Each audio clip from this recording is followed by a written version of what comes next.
came out, Geronimo remained a member of the Central Committee.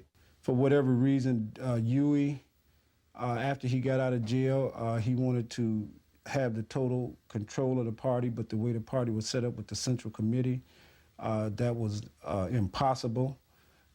Geronimo, being one of the strongest personalities on the Central Committee, just had to be eliminated. It was around this time that Elmer Geronimo Pratt was captured and branded as a agent by David Hilliard and the Central Committee of the Black Panther Party on the West Coast. Of course, this was a total fabrication. Geronimo was not an agent. In fact, the individual who pointed the finger at Geronimo and declared him an agent, Melvin Cotton Smith, was himself a police informer, an agent, who was assigned to Geronimo by David Hilliard. A split apparently has opened in the leadership of the Black Panther Party. On a San Francisco television talk show, Huey Newton, in the studio, talked with fugitive Eldridge Cleaver, speaking by telephone from Algeria. Cleaver said a purge of Black Panther members is tearing the party apart, blamed it on David Hilliard, and demanded the ouster of Hilliard as Panther Chief of Staff.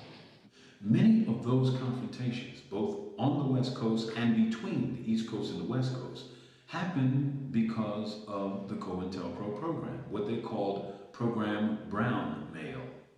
They would write to one person and sign their letter. They would write to another person and sign each other's person's signature. And it really cracked the Black Panther Party in two by creating two factions. All of this was happening at the same time that Huey Newton was planning his itinerary to come back east, and the government used the hysteria and the paranoia around these issues to give Huey the impression that the New York Panthers were unloyal to him. They wrote to people in my name, signed my signature. And these were crazy letters that were written by the FBI. And Jeff Fort got a letter from Chairman Fred. Of course, they thought those letters were from each other. And the tone of the letters were incendiary. Or you're a punk.